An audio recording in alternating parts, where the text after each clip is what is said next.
योग दर्शन समाधिपाद 11वां सूत्र है। सूत्र 11 सूत्र है संधि सहित यदि हम पढ़ेंगे तो अनुभूत विषया संप्रमोषः स्मृति ही, ऐसे पढ़ेंगे। संधि के समास, संधि के सहित अनुभूत विषया संप्रमोषः स्मृति ही, और अलग अलग करके पढ़ेंगे तो अनुभूत विषय असंप्रमोषः स्मृति ही। शब्दार्थ अनुभूत किए विषयों का पुनः स्मरण होना स्मृति वृत्ति है। सूत्रार्थ आत्मा द्वारा अनुभव किए विषयों का पुनः स्मरण कर लेना स्मृति वृत्ति कहलाती है। स्मृति वृत्ति आत्मा द्वारा अनुभव किए विषयों का पुनः स्मरण कर लेना। तो पहले जो विषय स्मरण किए हैं उसको फिर से हम स्मरण कर लेते हैं, उसको स्मृति वृत्ति कहेंगे। योगार्थ प्रकाश, इस सूत्र में स्मृति वृत्ति का वर्णन है। प्रत्येक योगाभ्यासी को स्मृति वृत्ति का स्वरूप, उसके उत्पादक कारण और उससे उत्पन्न होने वाले परिणामों को अच्छे प्रकार से जान लेना चाहिए।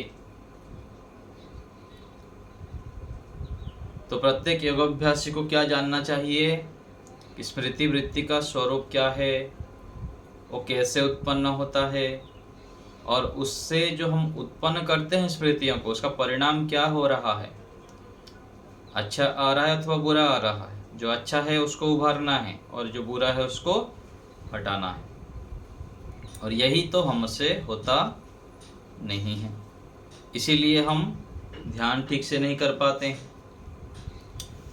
पृष्ठ संख्या 38।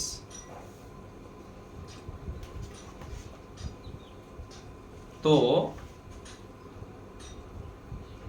हमें इसके स्वरूप को अच्छे से जानना चाहिए। यदि हम इसे जान लिए तो ध्यान काल में आवश्यक वृत्तियों को हम उठा सकते हैं, स्मृतियों को उठा सकते हैं। तो इस बात का सदा ध्यान रखना चाहिए कि चित्त जड़ पदार्थ होने से किसी विषय का स्मरण नहीं कर सकता अपने आप। चित्त जड़ पदार्थ होने से अपने आप कोई भी विषय को स्मरण नहीं कर सकता है, नहीं करता है। ये हमको मन में अच्छे प्रकार बिठाना है इस ज्ञान को, कि जो भी स्मृति वृत्ति हमारी आ रही है, जो भी स्मरण किया हुआ विषय हमारे मन में आ रहा है, वो अपने आप नहीं आ सकता है, हम ला रहे हैं तब वह आ रहा है। किंतु जीवात्मा चित्त के द्वारा विषय का स्मरण करता है। कौन करता है? जीवात्मा, हम स्वयं। जब व्यक्ति किसी विषय का अनुभव करता है, जब हम किसी विषय का अनुभव करते हैं तो उस समय संस्कार उत्पन्न होता है। वह चित्त और आत्मा दोनों में विद्यमान रहता है। जो भी हम उठाते हैं वो किसमें विद्यमान है? आत्मा में और मन में, चित्त में, दोनों में। उस संस्कार के अनुकूल उसको उद्बुद्ध करने वाले कारण उपस्थित होते ही वह संस्कार उस अनुभव के अनुरूप, उससे मिलता जुलता स्मृति को उत्पन्न करता है, और यह वास्तविक स्मृति है। तो कोई भी जो संस्कार उत्पन्न होते हैं उससे मिलते जुलते कोई आलंबन आ गया तो वह जागृत हो जाता है। यहाँ किसी को हम देख लिए तो 15 साल पहले किसी को देखे उससे मिलता जुलता व्यक्ति का स्मरण आ जाता है। कोई गंध आ गया तो 20 साल पहले, 30 साल पहले कोई सूंघा हुआ विषय है वो आ जाता है। तो उससे मिलते जुलते जो संस्कार होते हैं वो उभर जाते हैं, यह स्मृति है। स्वप्न अवस्था में अवास्तविक अर्थात अस्त व्यस्त स्मृतियां उत्पन्न होती हैं। जागृत अवस्था में तो कुछ व्यवस्थित ढंग से आते हैं, लेकिन स्वप्न में कहाँ से उठा के कहाँ पटक देगा। कुछ कुछ हम थोड़ा बहुत देखेंगे, उससे अनुरूप क्या क्या पूरा आ जाते हैं। जो अवास्तविक होते हैं, अस्त व्यस्त होते हैं, ऐसे स्मृतियां भी मिलते जुलते आ जाते हैं। जैसे कि मनुष्य के सिर पर सिंगों का दिखाई देना, ये सभी स्मृतियां 5 वृत्तियों के अनुभव से उत्पन्न होती है।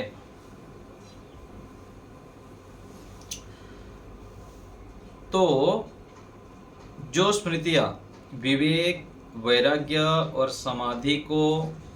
समाधि की ओर ले जाने वाली हैं, व्यवहार काल में उनका अवरोध नहीं करना चाहिए। जो विवेक, वैराग्य, मोक्ष की ओर ले जाने वाली, परंतु कभी कभी उपासना काल में इस प्रकार की स्मृतियां आती हैं, अर्थात लाई जाती है।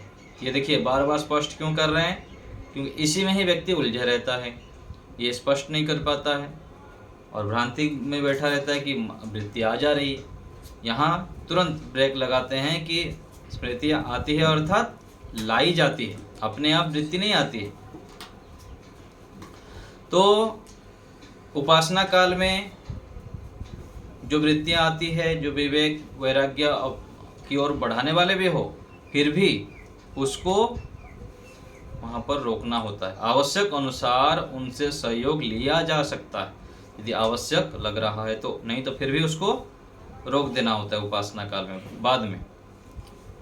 तो उदाहरण स्वरूप किसी योग प्रशिक्षक के द्वारा किसी साधक ने यह बात सुनी कि उपासना के समय ओम का जप अर्थ सहित करना चाहिए, इससे चित्त एकाग्र होता है। किसी प्रवचन में या सत्संग में हम सुने ओम का जप करेंगे यदि अर्थ सहित तो चित्त एकाग्र होगा। तो उस साधक को यह बात उपासना काल में स्मरण आ गई, अर्थात साधक ने स्मरण किया। इस सुनी हुई बात की स्मृति के अनुसार उस साधक ने ओम का जप अर्थ सहित आरंभ किया। उसे स्मृत वाक्य के अनुसार चित्त की एकाग्रता में सहायता मिली। यह स्मृति योग में बाधक नहीं है, अपितु सहायक है। इसी प्रकार अनेक स्मृतियां योग मार्ग की ओर ले जाने वाली होती हैं। तो यदि हमको विशेष सहायता लग रही है कि ये वृत्ति हमारी सहायता है, स्मृति वृत्ति, तो वो तो ठीक है, नहीं तो तुरंत उसको वहाँ पर रोक के आगे अपना काम करना होता है ध्यान के समय। स्मृतियाँ चाहे अच्छी हों व बुरी, उनका जगाना जीवात्मा के अधीन है। जो साधक यह समझता है कि स्मृतियाँ अपने आप उठ जाती हैं अथवा उनको मन उठा लेता है, वह इन वृत्तियों को रोकने में सफल नहीं होता। क्या कहे? जो साधक यह समझता है कि स्मृतियां अपने आप उठ जाती है, अपने आप उठ जाती है, जो ऐसे मान के चलते हैं, अथवा मन उठा लेता है ऐसे मान के चलेंगे, तो वह वृत्तियों को रोकने में सफल नहीं हो सकता है। स्मृति वृत्ति को रोकने में अधिक समय लगाना और विशेष प्रयत्न करना पड़ता है।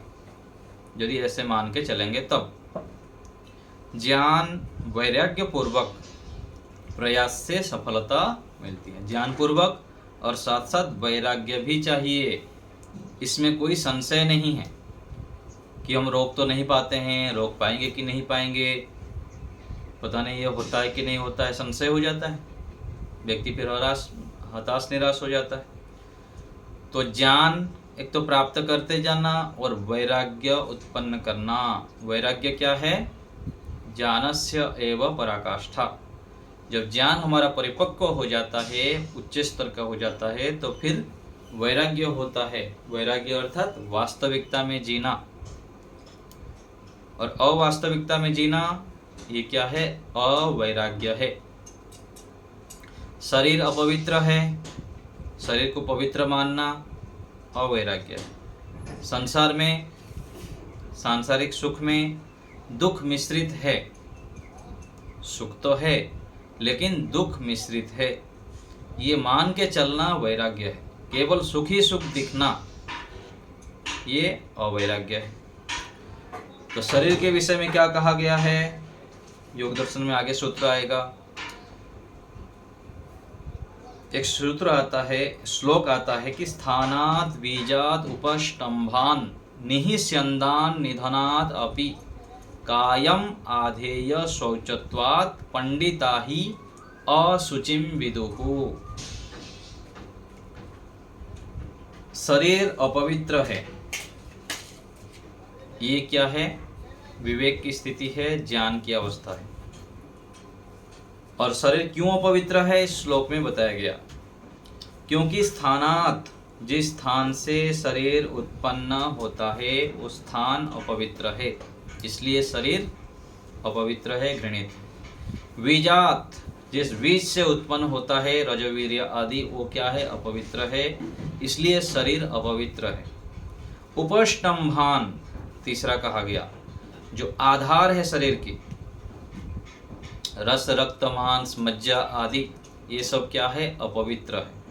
जैसे घर के आधार क्या है, सीमेंट रेत गिट्टी आदि होता है, उससे घर बनता है। ऐसे ही शरीर का जो आधार है रस रक्त मांस मज्जा आदि, वो भी अपवित्र है, इसलिए शरीर अपवित्र है।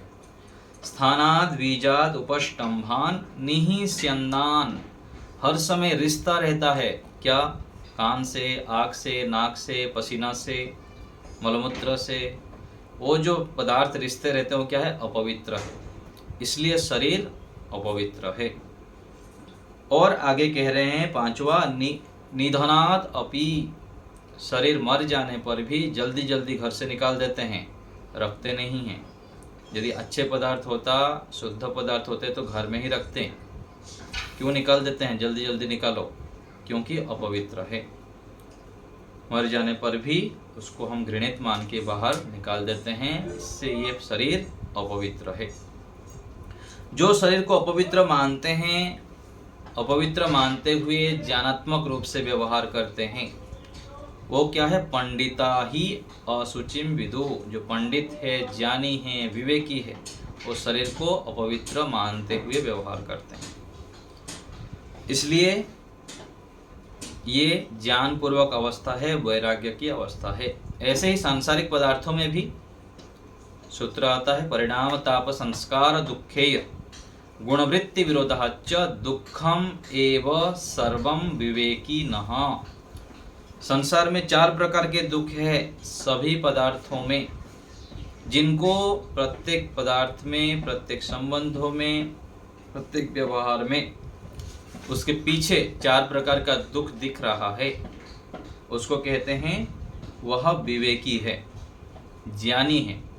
और यदि दुख दिखाई नहीं दे रहा है तो वह अवैराग्य, अविवेकी, अज्ञान आदि से युक्त है।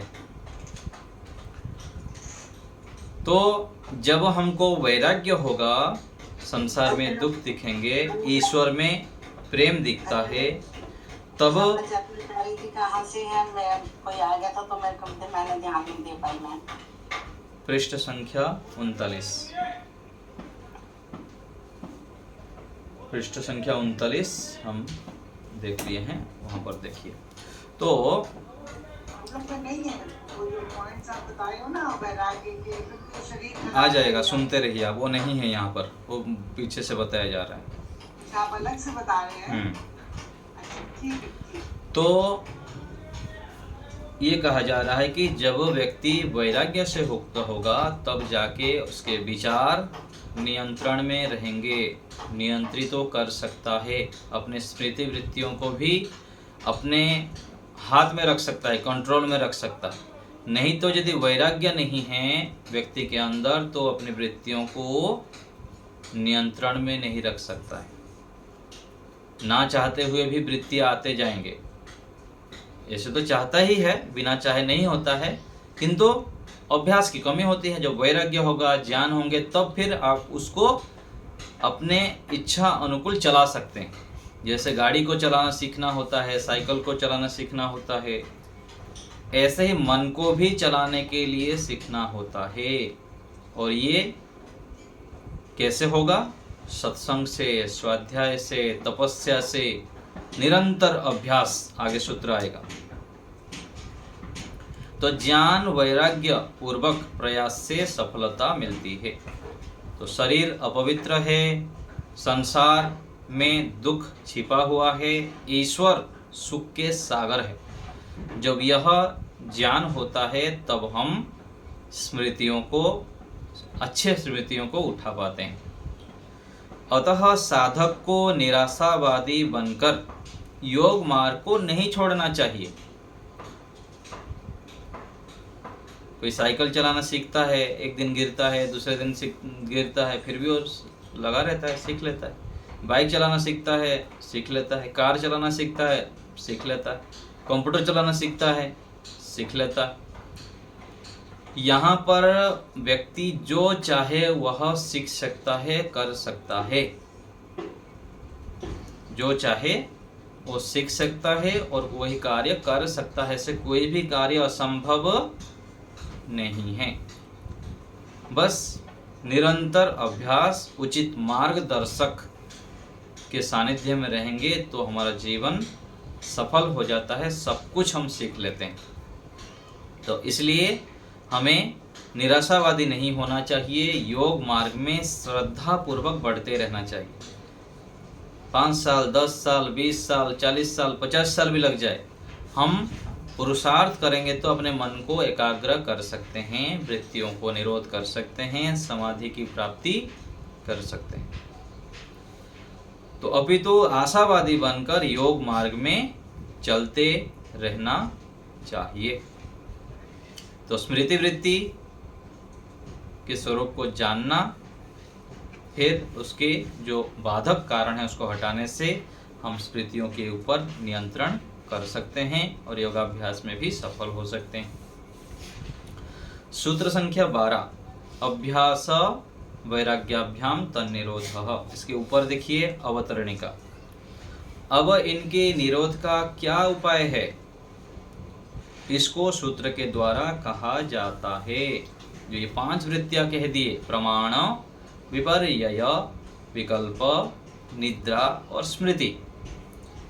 तो ये वृत्तियां क्लिष्ट भी होते हैं, अक्लिष्ट भी होते हैं। तो जो क्लिष्ट वृत्तियां हैं उनको कैसे हटाएं?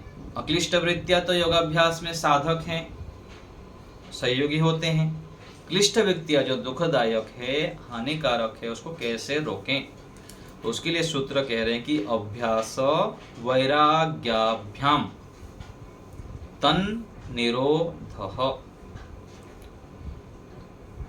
तो उच्चारण भी ऐसे ही करेंगे, अभ्यास वैराग्याभ्याम तन्निरोधः। दोनों है तो इसको अलग करने पर यहाँ पर ना तत् हो जाता है, तो को न हो जाता है संस्कृत व्याकरण के नियम से।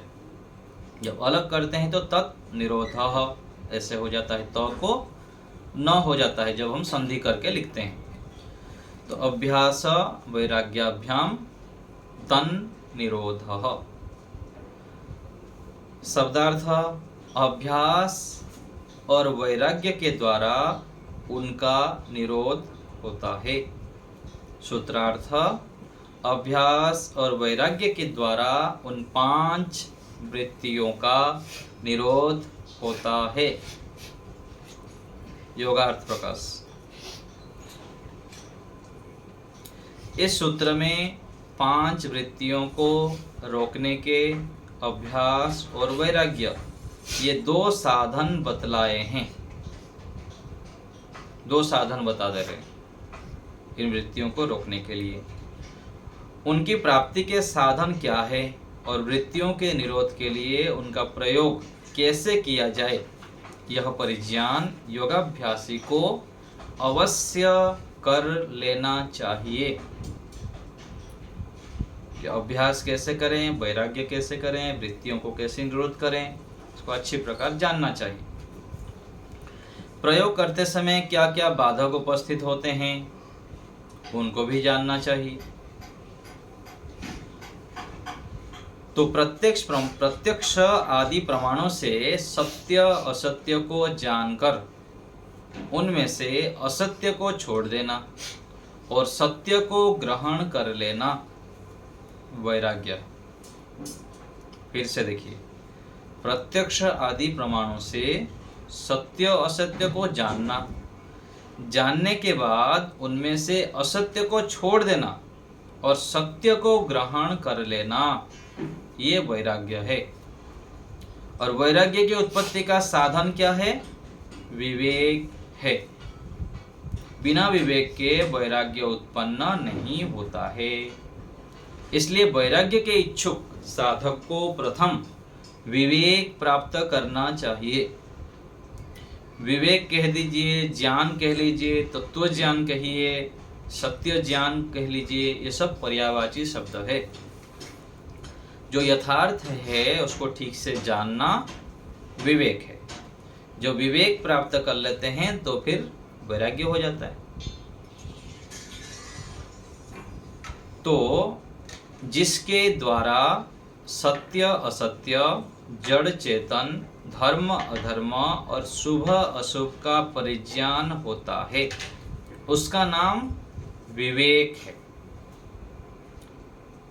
इसको ऐसे भी कह सकते हैं कि जिसके द्वारा कार्य जगत, प्रकृति, जीवात्मा और ईश्वर का स्वरूप ठीक ठीक ज्ञान होता है तथा इनसे उचित उपयोग लिया जाता है, वह विवेक है।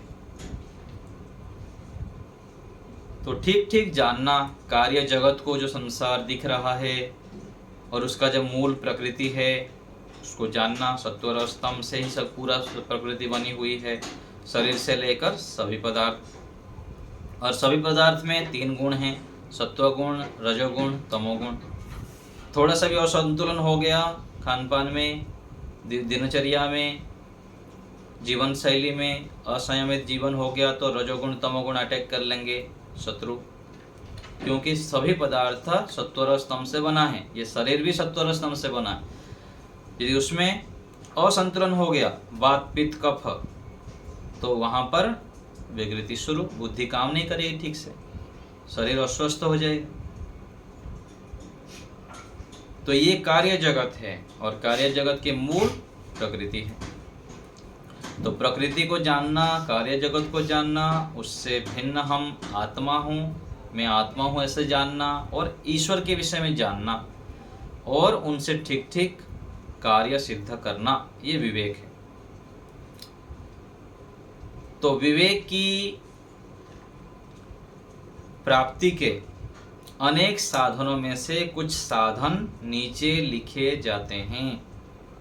इनको अच्छे प्रकार से जानना चाहिए, समझना चाहिए, बार बार आवृत्ति करनी चाहिए कि हम विवेक को कैसे प्राप्त कर सकते हैं। ऋषियों ने, महापुरुषों ने, गुरुजनों ने हमको बार बार अनेक उपाय से बातें बताना चाहते हैं कि हम शीघ्र ही विवेक को प्राप्त करें, वैराग्य को प्राप्त करें, समाधि को प्राप्त करें, जीवन मुक्त हो जाएं, ऋषि बन जाएं। उसके अनेक साधन बताते रहते हैं, तो उसको हम जानना चाहिए, बार बार मस्तिष्क में उपस्थित करने के लिए प्रयत्न करना चाहिए। कुछ उपाय यहाँ बता रहे हैं।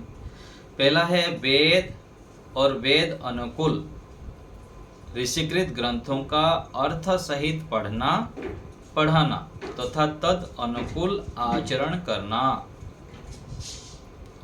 पहले तो अर्थ सहित पढ़ना पहला कार्य, फिर दूसरा पढ़ाना, और फिर उसके अनुकूल आचरण करना। ज्ञान प्राप्ति के 4 साधन कहा गया।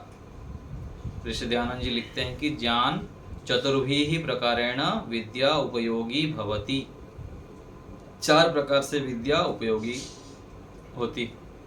आगम कालेन, स्वाध्याय कालेन, प्रवचन कालेन, व्यवहार कालेन च।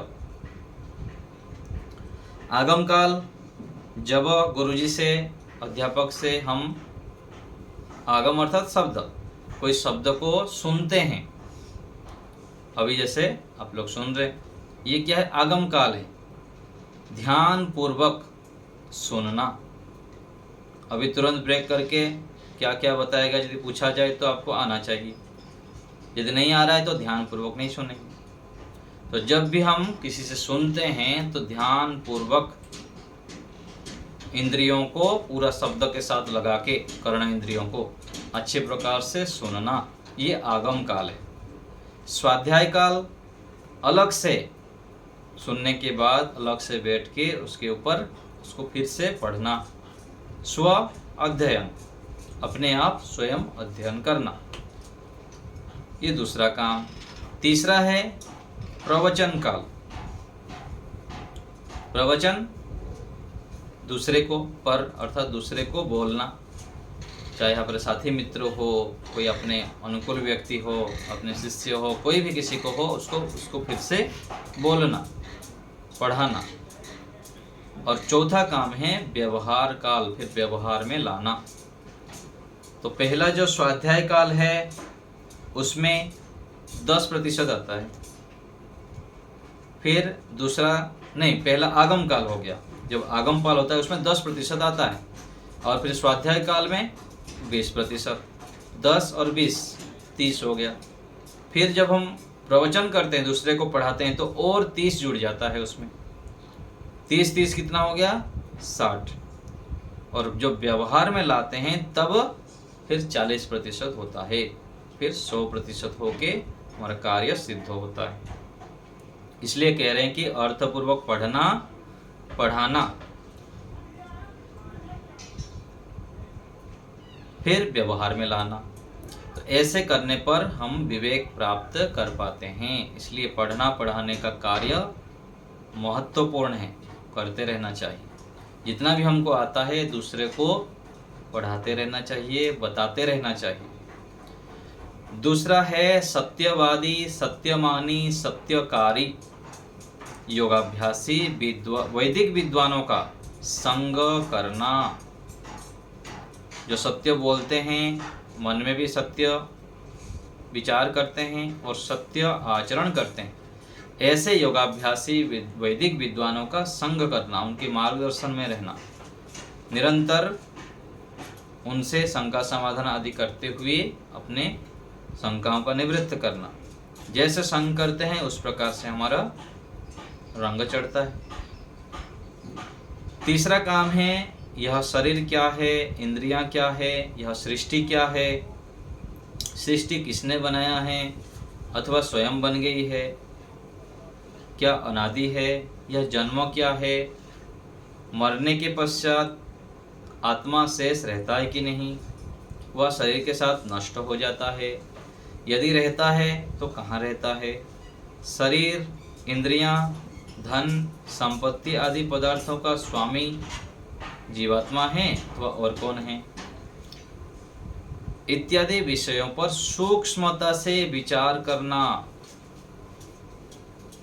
मोटे मोटे रूप में विचार करेंगे तो विवेक नहीं होगा। सूक्ष्म रूप से विचार करना, उसके पूरा जड़ तक जाना, उसके लिए पुरुषार्थ करना, तब फिर विवेक होगा। चौथा, सांसारिक सुखों को क्षणिक एवं दुखों मिश्रित देखना। सांसारिक सुखों को क्षणिक देखना, इस संसार में जो सुख है, संबंध है, वस्तुएं हैं, साधन हैं, घर मकान हैं, शरीर है, ये सब क्षणिक है। थोड़े काल के बाद तो चले जाएंगे, 50 साल, 60 साल, 70 साल, 100 साल के बाद चाहे जितना अरबों रुपया भी रखा हुआ है, रखा रह जाएगा। यदि उसको अच्छे कार्य में लगाया नहीं, पुण्य कार्य में लगाया नहीं, और उस पुण्य कार्य को साधन बनाते हुए उस धन संपत्ति साधना को यदि हम मोक्ष के मार्ग के पथिक नहीं बन गए तो वो सारे फिर रह जाएंगे, शरीर भी यहाँ रह जाएगा। तो ये क्षणिक उसको जानना और दुखों मिश्रित देखना। यदि ऐसे हम करेंगे तो इन साधनों से विवेक उत्पन्न होता है। तो विवेक उत्पन्न के ये साधन बता दिए, तो इसको बार बार चिंतन करते हुए उपस्थित रखना। और विवेक से वैराग्य उत्पन्न होता है। विवेक जब होगा, ज्ञान हो जाएगा, तब फिर वैराग्य हो जाएगा।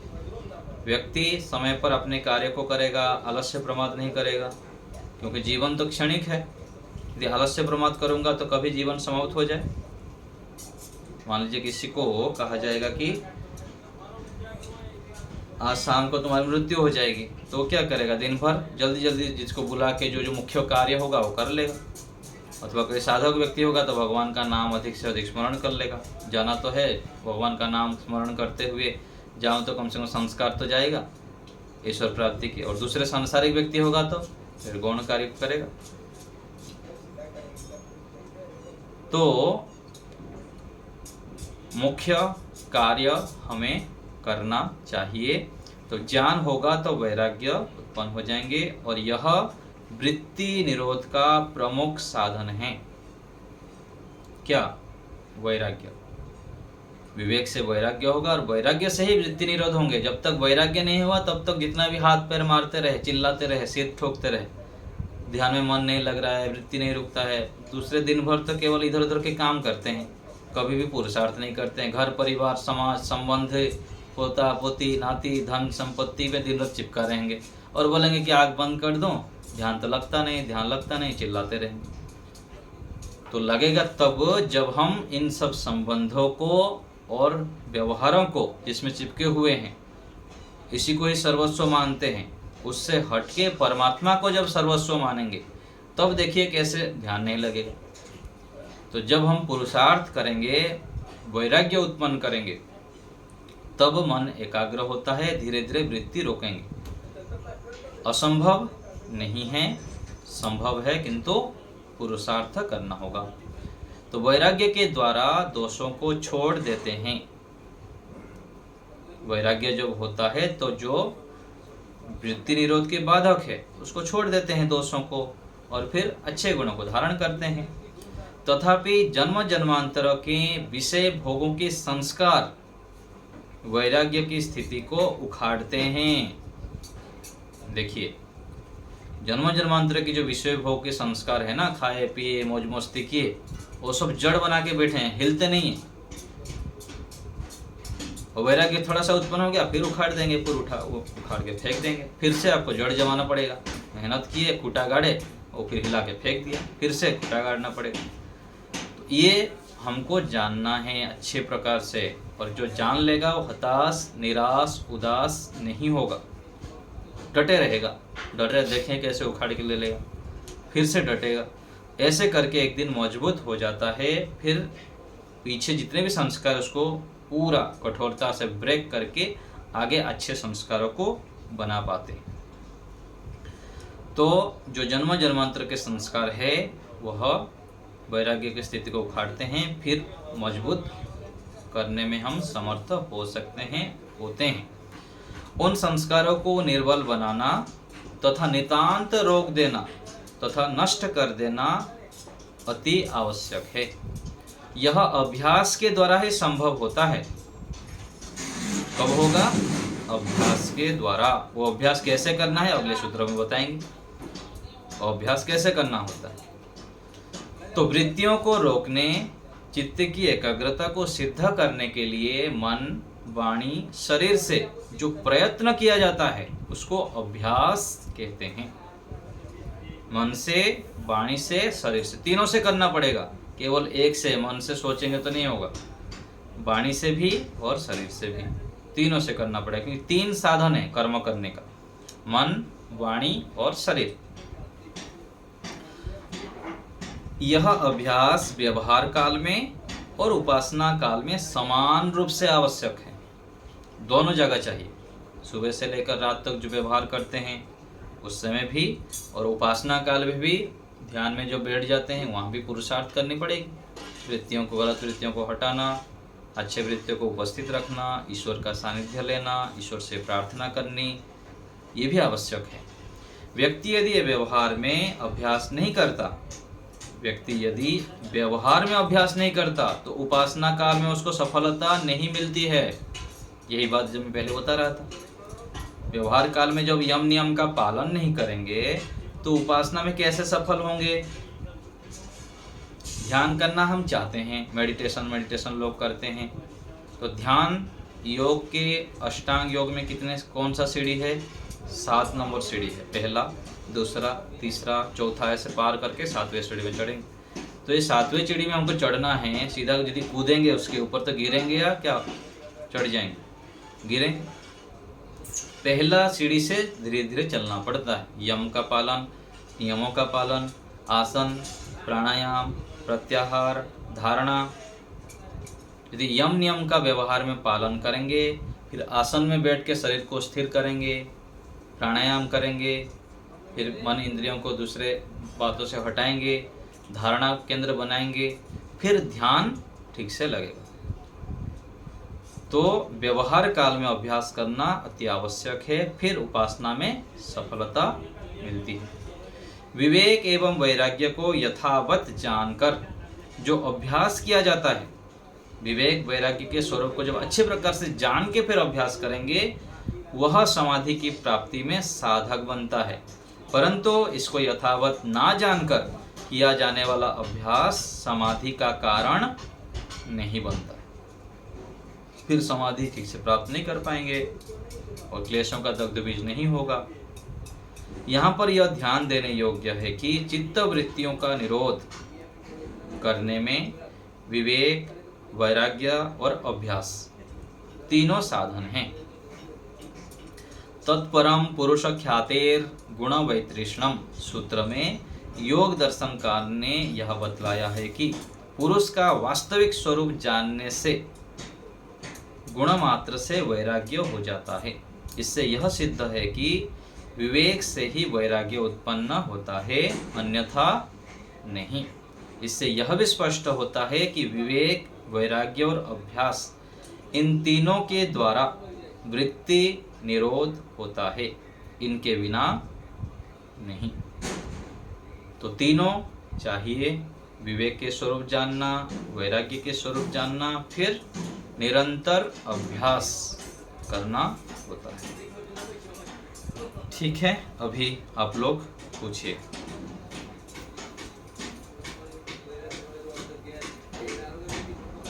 जी माता जी बोलिए, राजश्री माता जी।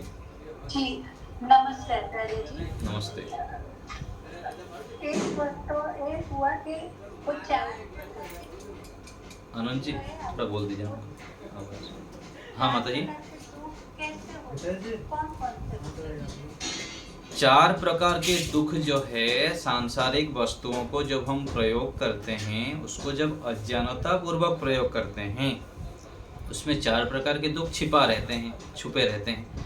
जैसे हम रसगुल्ला खाते हैं, रसगुल्ला खाए, हम खा सकते हैं 2 अथवा 3, खा लिए कितना 5, 8 खा लिए, तो उसके परिणाम स्वरूप क्या होता है? पेट दर्द होता है, उल्टी होंगे, सिर दर्द फिर होंगे, पेट की गैस होने के कारण रात को नींद नहीं आएंगे। ये सब क्या है? परिणाम दुख। फिर ताप दुख है, घर में मिठाई आ गया, 10 मिठाई लाए थे, घर में अतिथि आ गए, तो बच्चे सोचते हैं अथवा हम सोचते हैं आज ही अतिथियों को आने था क्या, दूसरे दिन आते तो नहीं होता, फिर हमारा भाग कट जाएगा। घर में गाड़ी आ गई नहीं, कोई साथी मित्र मांग ना ले, वो अंदर में डर रहता है, मांग के ले लेगा तो तेल कौन डालेगा, मतलब मांग के ले लिया कोई ठोक दिया तो। ये जो भय है, ये क्या है? ताप दुख है। सांसारिक वस्तुओं को जब हम भोगते हैं तो उसके पीछे ये डर छिपा रहता है, ये ताप दुख है। संस्कार दुख, रोज ऑफिस में जाते हैं गाड़ी से, बाइक से, कार से, किस दिन गाड़ी खराब हो गई तो फिर दुखी हो जाएंगे, ऑटो करके जाना पड़ेगा, बस में जाना पड़ेगा। अथवा अच्छे मिठाई कहीं दुकान से, किसी दुकान से लाके खाते हैं, उस दुकान में नहीं मिला तो फिर दूसरे सारे जगह ढूंढेंगे, वही उसी प्रकार से नहीं मिलेगा तो दुख होगा, क्योंकि उसका संस्कार बना हुआ था। और गुणवृत्ति विरोध दुख चौथा है। तो कोई भी कार्य हम करते हैं तो उसके पीछे ये करूं ना करूं, करूं तो ऐसा हो जाएगा, ना करूं तो ऐसा हो जाएगा, एक पीछे ऐसे होता है, वितर्क चलता है, सत्वगुण रजोगुण का तमोगुण का लड़ाई होता है। इसको बोलते हैं गुणवृत्ति विरोध दुख। तो ये दुख क्या है? प्रत्येक वस्तुओं में छुपा रहता है। यदि ज्ञानात्मक रूप से प्रयोग करेंगे तो इन सब से बच सकते हैं, यदि नहीं करेंगे, अंधाधुंध चलेंगे तो दुख के चपेट में आ जाएंगे हम, दुख मिलता रहेगा। तो ये जो आचार्य जी चौथा प्रकार का दुख है, तो वो तो बुद्धिमान मनुष्य सोचेंगे ही ना कि वो करे या ना करे। सोचेंगे, लेकिन जो बुद्धिमान होंगे सत्वगुण से प्रतिष्ठित होंगे, उनको अधिक सोचना नहीं पड़ता है, ठीक है ना। अधिक नहीं सोचना पड़ेगा, वो जल्दी से काम कर लेंगे। और जितना हम वैराग्य से कम युक्त रहे, सभी यही रहेगा, सभी चारों के पीछे यही लागू होगा। जितना हमारे अंदर वैराग्य होंगे, ज्ञान होंगे, इन दुखों से हम बच सकते हैं। और जितना हमारे अंदर वैराग्य की कमी होगी, ज्ञान की कमी होगी, तत्व ज्ञान की, तो ये दुखों के इसमें तो आएंगे ही आएंगे, ठीक है। और ये तीनों को तो सामान्य व्यक्ति, तो योगाभ्यासी व्यक्ति तीनों को अधिकतर रोक देता है। जो चौथा है गुणवृत्ति, ये योगी व्यक्ति रात को सोना नहीं चाहता है, उसको सोना पड़ता है। खाना नहीं चाहता, वो समाधि में रहना चाहता है, फिर भी उसको खाना पड़ता है। तो योगी व्यक्ति भी एक सीमा तक इनके ये में आ जाते हैं, नहीं तो अधिक ज्ञान के स्तर पर, उच्च स्थिति होने पर इससे भी बच जाते हैं। और एक प्रश्न था आचार्य जी की, कोई व्यक्ति को समाधि लगी है, वो हमको पता कैसे चले? हाँ, जैसे डॉक्टर साहब हैं हमारे, प्रहलाद जी यहाँ बैठे हैं, तो डॉक्टर साहब ये अनुभवी हैं, कई सालों से ये ट्रीटमेंट करते हैं। तो दूसरे डॉक्टर अच्छे हैं नहीं हैं, अनुभवी है क्या है, वो जान सकते हैं। हम तो केवल ऐसे ही जान लेंगे 10 व्यक्ति ठीक हो गए तो ये डॉक्टर अच्छे हैं, हम मान लेते हैं। लेकिन जिस क्षेत्र में जो एक्सपर्ट है, उस क्षेत्र में अध्ययन किए हैं, वो उसका परीक्षण ठीक से कर पाएंगे। ऐसे ही हम जब योगाभ्यास करते हुए चलेंगे, साधना करते हुए चलेंगे और अपने चित्त को पवित्र करते हुए चलेंगे, तो फिर उस प्रकार से एक सीमा तक हम उस क्षेत्र में योग्य व्यक्ति को पहचान सकते हैं। ठीक है माता जी? जी धन्यवाद आचार्य। राजीव जी। नमस्कार दादा जी। नमस्ते। मेरा प्रश्न है कि किसे कहते हैं? हाँ जी,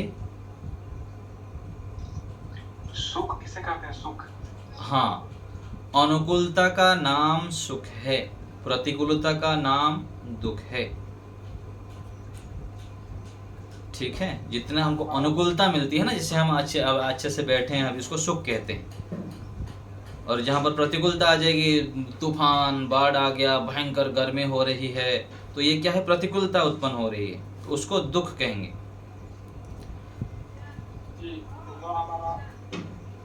दूसरा क्वेश्चन है कि स्त्री किसे कहते हैं? श्री और ज्ञान और यश।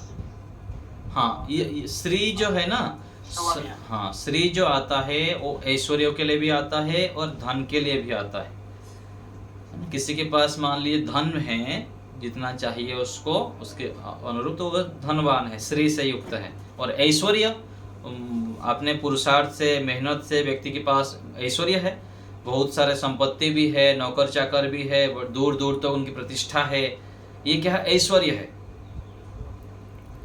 तो ये इस प्रकार से समझना चाहिए। ज्ञान किसे कहते हैं? क्या?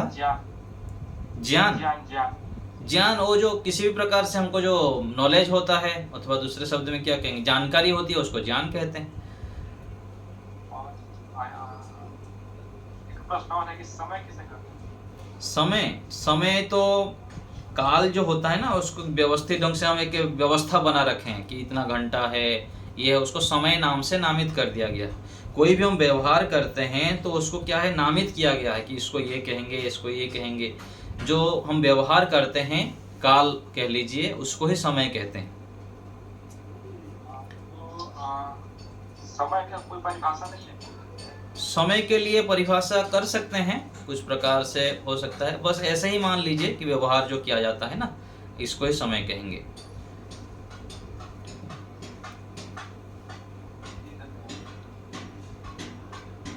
निर्मला माता जी।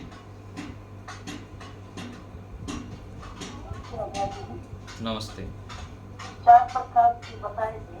हाँ जी, आवाज आ रही है? हाँ हाँ, बोलिए। तो 4 प्रकार की जो बताई थी, जैसे अगम है, फिर उसके बाद जो है स्वाध्याय है, फिर प्रवचन है, फिर अपने जीवन में अपनाना। एक बार दोबारा उदाहरण से बताइए थोड़ा सा, हम कैसे करें? जो ज्ञान प्राप्त कर रहे हैं, अभी सुन रहे हैं, इसका नाम है आगम काल। आगम अर्थात शब्द, ठीक है। तो शब्द जो आ रहा है, सुन रहे हैं हम, ये आगम काल है, अभी आ रहा है हमारे पास, सुन रहे हैं। स्वाध्याय काल, इसके बाद कक्षा छुट्टी होगी, फिर उसके बाद आप अलग से बैठ के स्वयं अध्ययन करना, ये स्वाध्याय काल है। प्रवचन जो आप सुने हैं, पढ़े हैं, कोई दूसरे को पढ़ाना, समझाना, बताना, ये प्रवचन काल है।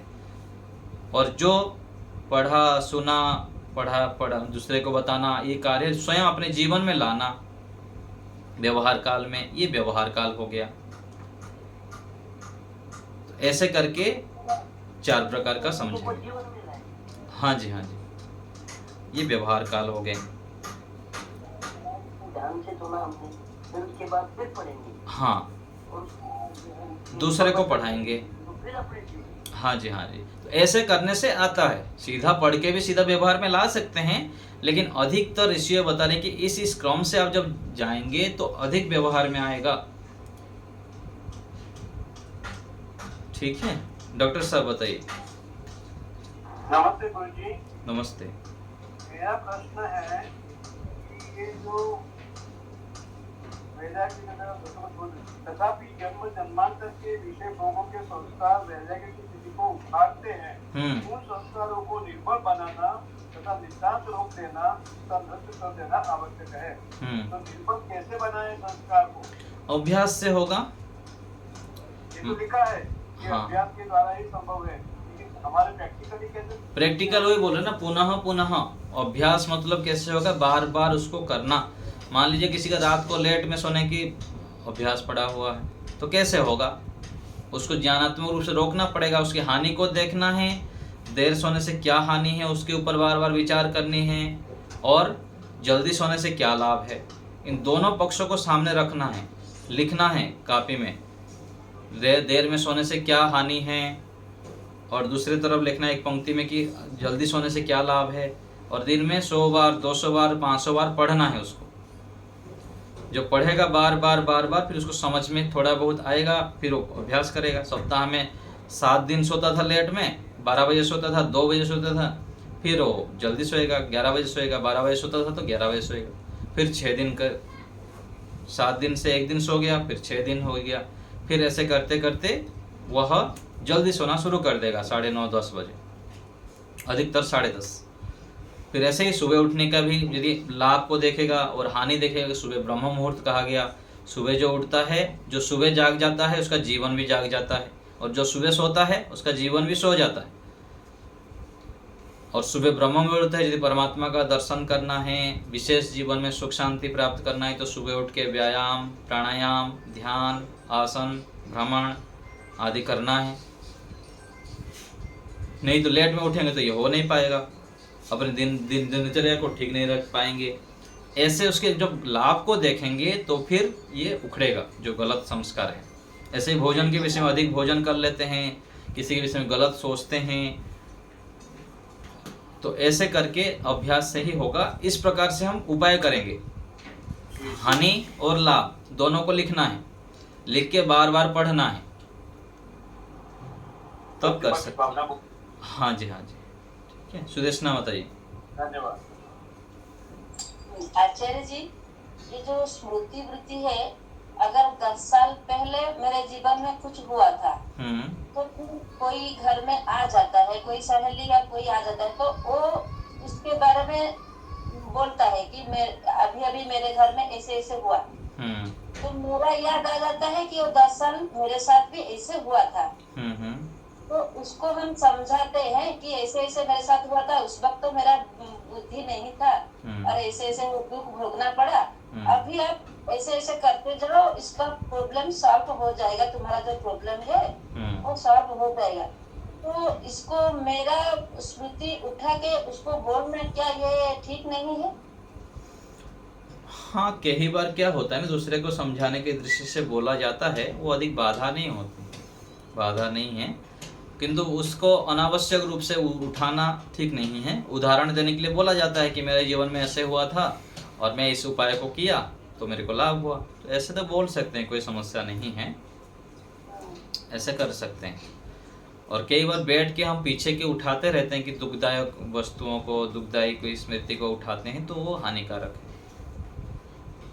जो दुख देता है उसको नहीं उठाना चाहिए। हाँ, दुख क्लेश उत्पन्न करने वाले और जो योगाभ्यास में बाधक हो, हमारे ध्यान साधना में बाधक हो, खिन्नता उत्पन्न हो, कष्ट हो, ऐसे वृत्तियों को तुरंत ब्रेक लगा के अच्छे कार्यों में लग जाना चाहिए। ठीक। और आचार्य कहते हैं पुरुष का वास्तविक स्वरूप जानने से गुण मात्र से वैराग्य हो जाता है। ये जो पुरुष का वास्तविक स्वरूप, यहाँ पर क्या आत्मा आया है? हाँ जी, हाँ जी, आत्मा के वास्तविक स्वरूप को जानने पर, और ये आत्मा और परमात्मा भी ले लीजिए, पुरुष में दोनों आ जाएंगे। चाहे ईश्वर के वास्तविक स्वरूप को जाने अथवा पुरुष पर जीवात्मा का जाने, दोनों के स्वरूप को साथ साथ लोग जानते जाते हैं। तो ये जो गुण है, गुणों से वैराग्य हो जाता है। सत्वगुण, रजोगुण, तमोगुण और उससे बने जो पदार्थ है, इन सब से हम यथा योग्य कार्य लेना प्रारंभ कर देते हैं। बस जीवन चलाने के लिए जितना चाहिए उतना ही लेना है। हाँ, जितना चाहिए उतना ही करना है, और आगे के लिए जो सहयोगी हैं उसको भी पकड़ना है। अभी हमको जितना चाहिए उतना भी, और आगे जितना अति आवश्यक है उतना रखना है। अधिक संग्रह भी करेंगे तब भी वो बाधक हो जाता है, क्योंकि आगे से आगे कई बार सोचते, मान लीजिए किसी व्यक्ति को 1 लाख रुपया चाहिए अथवा 10 लाख रुपया चाहिए जीवन के लिए, वो 10 करोड़ के लिए पीछे पड़ा रहता है, तो उसके लिए समय सामर्थ्य खराब कर देता है। ऐसे ही घर में कोई साधन है, कम साधन में हो जाएगा, वो बहुत सारे साधनों को ये भी चाहिए वो भी चाहिए करके घर में कबाड़ा रखा रहता है, वो भी फिर बाधक हो जाता है उसकी शुद्धि में, उसको ठीक ठाक रखना, उसमें समय सामर्थ्य खर्च हो जाता है। जो मुख्य कार्य है ध्यान करना, साधना करना, सत्संग करना, परोपकार करना, ये सब छूट जाता है, उसी कार्य में लग जाता है। तो आसक्ति को आचार्य जी कम करना है। हाँ, आसक्ति कम ये तब होगा जब उसकी वास्तविकता को हम जानेंगे। संसार केवल साधन रूप में है और ईश्वर ही हमारे मुख्य हैं। ऐसे दोनों के तुलनात्मक अध्ययन जब करते जाते हैं तो आसक्ति अर्थात अज्ञानपूर्ण जो क्रियाएं हैं वो रुक जाता है। ठीक है, प्रमोद जी। प्रमोद जी। अजय आचार्य जी नमस्ते। नमस्ते जी। आचार्य जी, मेरा प्रश्न है कि जो ये संस्कार हैं हमारे, जो संस्कार जो कई जन्मों से जैसे जो हमारे संस्कार बनते रहते हैं, तो ये संस्कार है, ये बनते किस किस चीजों से? जैसे दिनचर्या हो गया, एक हमारा विवेक हो गया, और वही हमारे चित्त में फिर बनते रहते हैं। और जो कि हम कहते हैं कि हमारे संस्कार जो थे, कई जन्मों के संस्कार हमारे बार बार हमारे जो अब की हम जो दिनचर्या जो हम कर रहे हैं उसमें भी आकर के वो दिखने डालते हैं। तो संस्कार बनते कैसे, किन चीजों से?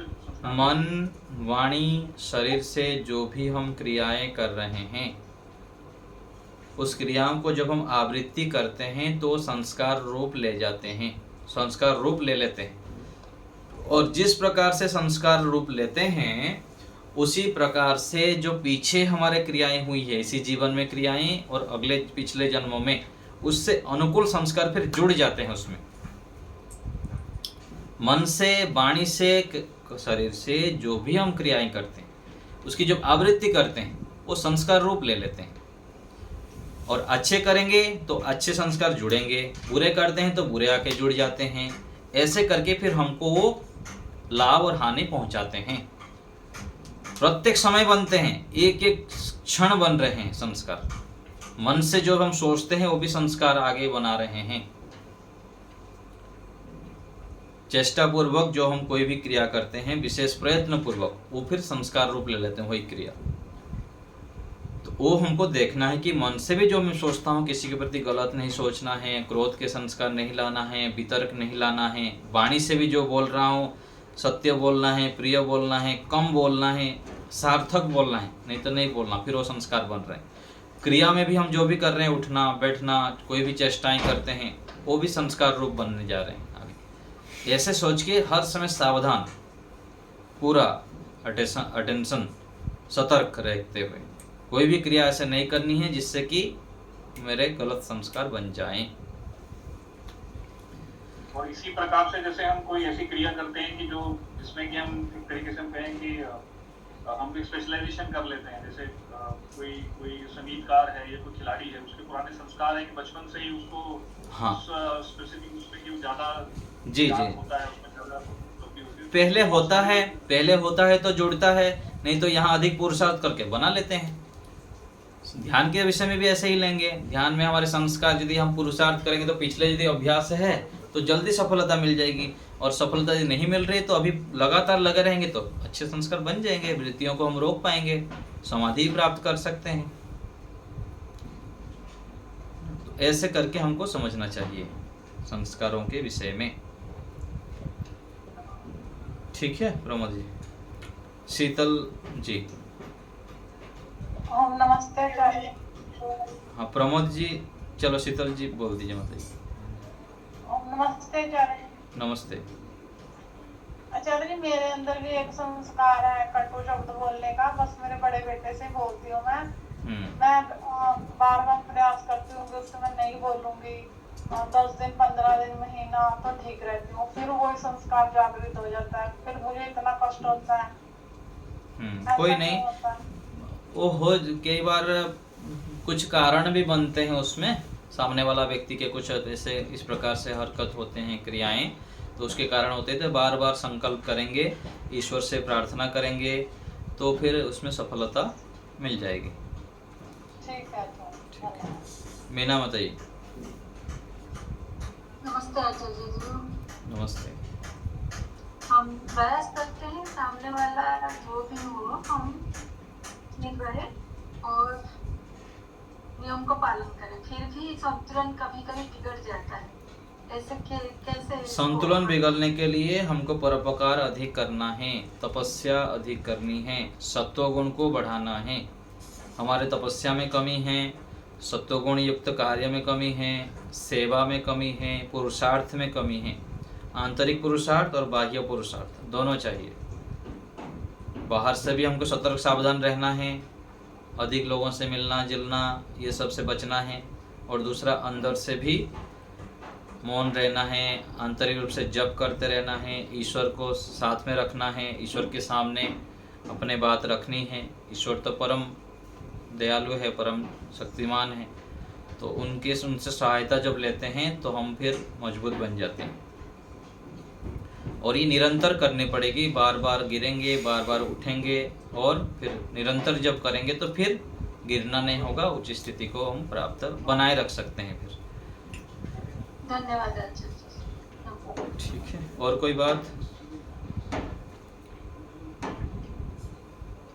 ठीक है, हो गया। चलिए यहीं रखते हैं।